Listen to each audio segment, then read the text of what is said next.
Voici les annonces pour cette semaine. Aujourd'hui, 3e dimanche après l'Épiphanie, avec la mémoire ici dans le diocèse de Rennes de Saint Melaine, l'octave de Saint Melaine, le patron du diocèse, et puis 3e oraison de Saint Polycarpe. Demain, lundi, Saint-Gilduin, au propre de Rennes, il n'y aura pas de messe ici, il n'y a pas non plus de salut du Saint-Sacrement cet après-midi.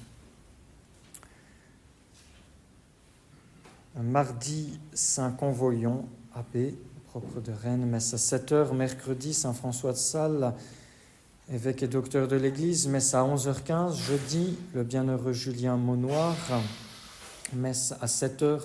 Vendredi, Saint-Jean Bosco, messe à 7h.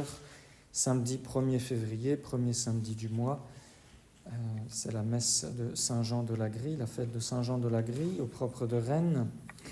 Messe à 8h pour le premier samedi du mois. Et dimanche prochain, ce sera la Chandeleur, la purification de la Bienheureuse Vierge Marie. Les messes seront à 8h donc pour la messe basse, et puis à 9h30, il y aura la bénédiction, distribution et procession avec les cierges de la Chandeleur, suivi bien sûr de la messe chantée.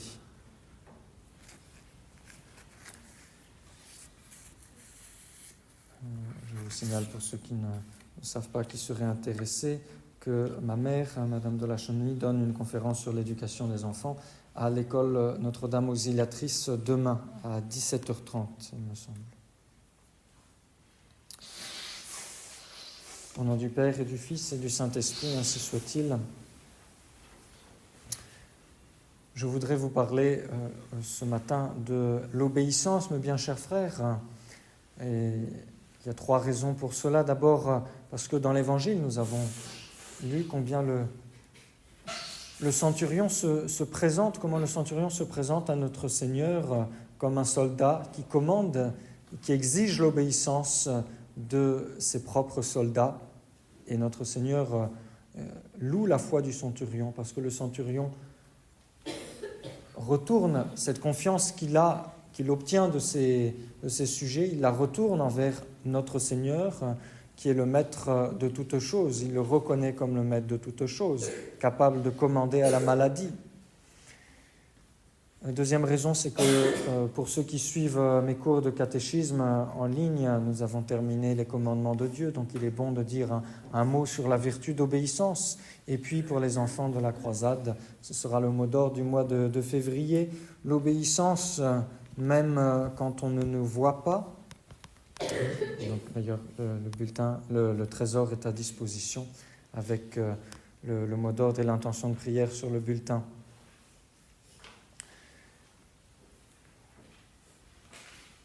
L'homme a été créé avec la vertu d'obéissance puisqu'il a été créé en état de grâce, et c'est le premier péché qui a ôté cette vertu d'obéissance, qu'il a arraché du cœur de l'homme. C'est Satan qui l'a arraché du cœur d'Adam et Ève. Le premier péché fut un péché de désobéissance motivé par l'orgueil. C'est l'orgueil, dit le bon Dieu à Sainte Catherine de Sienne. Et je m'appuierai pour ce sermon beaucoup sur le traité de Sainte Catherine de Sienne, le traité de l'obéissance. C'est l'orgueil qui lui a fait perdre, donc à Adam, qui lui a fait perdre l'obéissance, par amour pour lui-même et par complaisance pour sa compagne. Telle fut la cause qui lui ravit l'obéissance et qui le fit tomber dans la révolte, perdre la vie de la grâce et l'innocence, trouver la mort, la corruption et la misère, non seulement pour lui, mais pour le genre humain tout entier. Et la vertu d'obéissance va nous être rendue par le bon Dieu d'une manière absolument extraordinaire, puisque on peut dire que c'est l'obéissance même qui va s'incarner. C'est notre Seigneur Jésus-Christ qui, par ses premiers actes en tant qu'homme, va manifester son obéissance à Dieu le Père. Cette vertu a été si ardente en lui que pour l'accomplir, il s'est élancé vers la mort ignominieuse de la croix. C'est ainsi que le bon Dieu, que notre Seigneur nous prouve son amour et son obéissance. Et donc le seul moyen pour réparer l'acte de désobéissance d'Adam et Ève était d'accomplir un acte d'obéissance plus grand encore, qui aurait plus de valeur. Quand je vis que l'homme, dit le bon Dieu à Sainte Catherine, que l'homme que j'aimais tant était privé de la fin glorieuse pour laquelle je l'avais créé, et qu'il ne pouvait jamais revenir à moi par lui-même, je me sentis forcé par mon ineffable bonté de prendre les clés de la sainte obéissance et de les remettre aux mains de mon Fils bien-aimé, qui, fidèle à mes ordres, ouvrit la porte du ciel, et nul depuis ne peut entrer par cette porte si ce divin portier, notre Seigneur Jésus-Christ, ne lui ouvre avec la clé de l'obéissance. Et c'est magnifique, c'est admirable, puisque l'homme n'a pas su obéir, eh bien le bon Dieu lui-même s'est fait homme pour pouvoir obéir, parce qu'en tant que Dieu, il ne pouvait pas obéir. Et c'est l'exemple que nous donne l'enfant Jésus dans sa sainte enfance. Nous devons donc tous obéir à notre Seigneur et nous devons obéir à celui que notre Seigneur a laissé sur terre pour le représenter, pour que nous lui obéissions. Il a confié cette clé à son vicaire, au pape, qu'on peut bien appeler le Christ sur terre, auquel vous êtes tous obligés d'obéir jusqu'à la mort. Si quelqu'un se sépare de son obéissance, il est sans aucun doute en état de damnation, à moins qu'il ne change avant de mourir. C'est toujours Sainte Catherine de Sienne, et ce texte est très important aujourd'hui. D'où vient la vertu d'obéissance chez notre Seigneur? Vous savez, on l'invoque dans ces litanies, Jésus très obéissant, ayez pitié de nous. Eh bien, le bon Dieu répond à Sainte Catherine de Sienne, « Si tu me demandes d'où procède l'obéissance si prompte de mon Fils, tu sauras qu'elle vient de son amour pour mon honneur et pour votre salut. » Et d'où vient maintenant cet amour pour le bon Dieu qu'a eu notre Seigneur sur la terre? Eh bien, il vient de ce que son âme avait la vision béatifique. Il contemplait toujours, et cette vision produisait en lui d'une manière parfaite cette fidélité que la lumière de la foi, que la foi produit imparfaitement en nous. Donc par la foi et par la vertu de charité, nous découle la vertu d'obéissance. Donc la vertu d'obéissance accompagne toujours cette vertu de charité. Elle vient avec la grâce sanctifiante, pour ceux qui sont en état de grâce. Le bon Dieu va ensuite expliquer à Sainte Catherine de Sienne que il n'y a pas que l'obéissance qui est liée à la vertu de charité, il y a la patience également. Et la patience et l'obéissance sont sœurs. La mère des vertus, qui est la charité, a donné la patience pour sœur à l'obéissance. Il les a tellement unies qu'elles ne peuvent jamais vivre l'une sans l'autre. Et il dit à un autre endroit, le signe qui prouve qu'on possède la vertu d'obéissance, c'est la patience. L'impatience, au contraire, montre qu'on en est privé. C'est pourquoi je te l'ai déjà fait comprendre clairement. Voilà comment le bon Dieu parle à Sainte Catherine. Pourquoi cela? Parce que l'obéissance devient difficile souvent sur le long terme. Et quand on obéit, on prouve qu'on a la patience. Et surtout, la patience, c'est l'acceptation de la volonté de Dieu dans toutes les choses du quotidien. Et donc, quand on prouve qu'on a la patience, on prouve qu'on accepte la volonté de Dieu, quelle qu'elle soit, qui se manifeste par les différents événements de la vie, qui ne sont pas toujours agréables, mais que nous devons supporter avec patience. Et puis, la compagne de l'obéissance, c'est l'humilité, parce que c'est de l'orgueil que procède la désobéissance. Notre Seigneur a été pour nous également le parfait modèle de l'humilité. Qui s'est plus abaissé, qui a été plus méprisé pour accomplir la volonté de son Père? Et le bon Dieu le dit à Sainte Catherine, n'est-ce pas lui, puisqu'il a été abreuvé d'opprobre, de moqueries et d'affronts, puisqu'il a sacrifié sa vie corporelle pour me plaire? C'est donc en lui que vous trouverez la parfaite obéissance. Il vous en a donné la règle en l'accomplissant le premier. Et voilà comment Sainte Catherine résume les vertus qui accompagnent l'obéissance. Tu es toute parfumée d'une humilité sincère et tu ne désires rien de ton prochain en dehors de ma volonté. Tu es droite, sans détour, parce que tu rends le cœur simple et charitable, sans réserve et sans dissimulation. Tu plais à tout le monde parce que ton visage n'est troublé par aucun orage, mais parce qu'il est toujours éclairé par la douce lumière de la patience. Et l'obéissance est la clé qui ouvre le ciel, mes bien chers frères. C'est la barrière aussi qui nous empêche de commettre les péchés.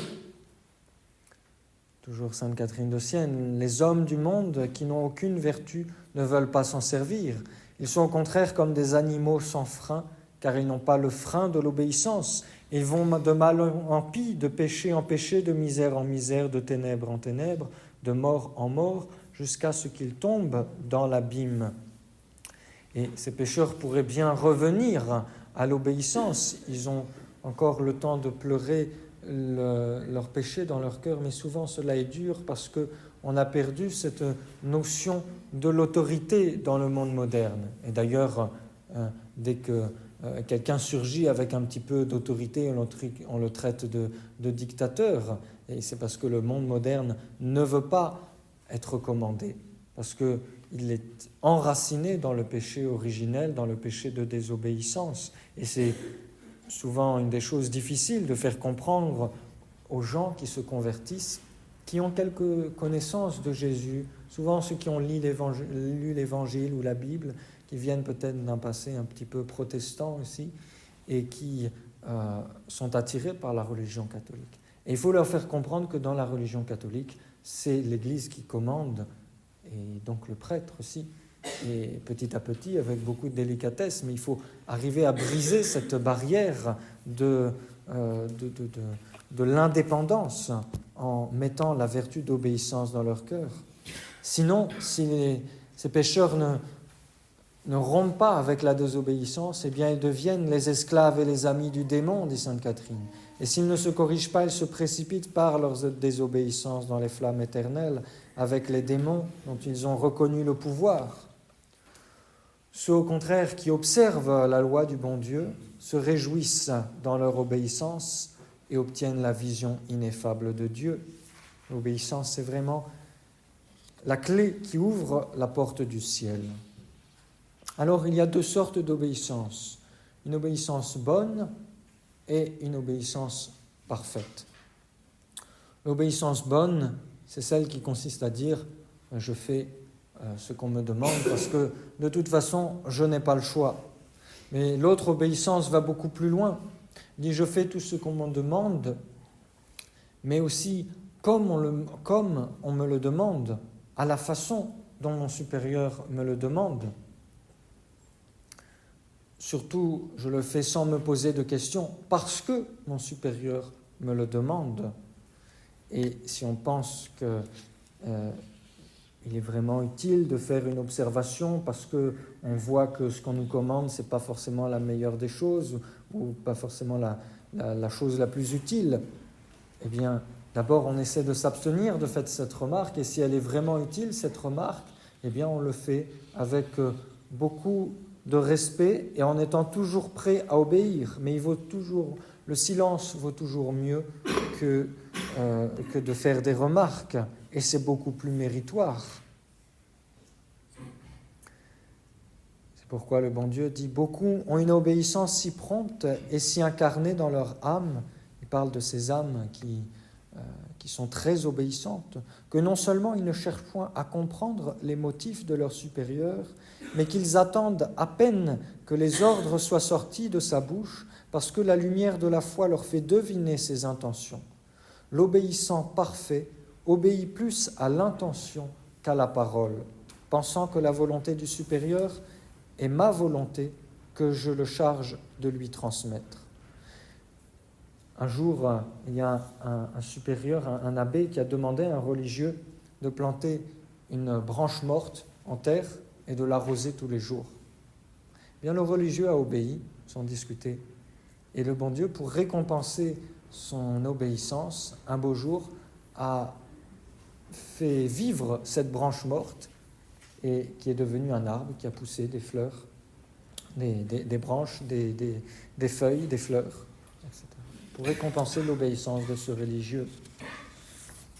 Notre Seigneur, le bon Dieu, dit à Sainte Catherine, « L'obéissance fait l'esclave de chacun, ne refusant aucune fatigue et servant tout le monde avec amour.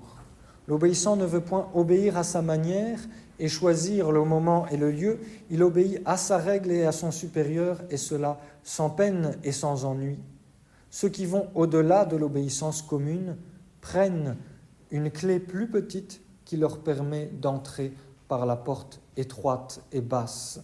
Et l'entrée par cette porte est bien plus glorieuse. C'est l'entrée par la porte du ciel qui fait les saints, ceux qui se sont humiliés sur la terre et que le bon Dieu va glorifier dans le ciel. Et cela passe par des choses bien concrètes, par savoir se taire quand on nous fait une réflexion, savoir obéir même quand on ne nous voit pas à la façon dont on nous l'a demandé, savoir accepter la volonté du bon Dieu dans les petites choses sans chercher de consolation par ailleurs. L'obéissance a 3 qualités principales. Il faut qu'elle soit humble, joyeuse et ponctuelle. Il faut qu'elle soit humble. Un jour, saint Thomas d'Aquin, le grand saint Thomas d'Aquin, était au réfectoire et c'est lui qui faisait la lecture de table. Et le supérieur qui était à table a corrigé sa prononciation. Il lui a dit on ne prononce pas comme ça, on prononce de telle manière. Et saint Thomas d'Aquin s'est corrigé, il a prononcé à la manière du supérieur. Et après, les autres frères lui ont dit en récréation mais pourquoi est-ce que vous avez changé? C'est vous qui aviez la bonne prononciation, le supérieur s'est trompé. Et saint Thomas leur a dit oui, mais il vaut beaucoup mieux un petit acte d'obéissance qu'une phrase ou un mot prononcé correctement. L'obéissance doit être joyeuse. Elle doit être joyeuse parce que sinon elle montre qu'elle ne vient pas du cœur, qu'on n'y met pas tout son cœur. Et c'est pourquoi saint Jean Berckmans, on lui avait demandé de servir la messe d'un prêtre, peut-être un peu âgé, qui disait la messe très lentement. Et en plus, c'était au moment de l'étude. Donc il ne pouvait pas réviser ses cours, ça lui manquait beaucoup. Et on lui a demandé de faire cela. Il l'a fait joyeusement. Et on lui a demandé de faire cela pendant 1 mois. Et il l'a fait joyeusement pendant 1 mois, sans montrer le moindre signe de révolte ou de paresse. Obéissance humble, obéissance joyeuse et obéissance ponctuelle à la minute. Il y avait cette sœur dont le papa était un comte, donc c'était quelqu'un d'important. Et elle a été appelée au chevet de son père qui était mourant. Elle l'a assisté dans ses derniers instants. Et puis, au bout d'un moment, elle fait mine de partir. Elle commence à partir. Et puis le prêtre qui est là présent lui dit « Ma sœur, restez, votre père n'est pas encore décédé. C'est vous qui devez lui fermer les yeux. Et il faut encore que vous restiez quelques heures peut-être pour recueillir son dernier soupir. » et prier jusqu'au bout à son chevet. Et la sœur lui a répondu, oui, mais ma règle m'ordonne d'être à 9h au couvent, et donc je dois rentrer au couvent, je dois partir maintenant. Et elle est partie, elle a obéi à sa règle, à la lettre, et cela a été très méritoire, bien sûr. Son acte d'obéissance a certainement valu une très sainte mort à son père, bien plus que si elle était restée à son chevet.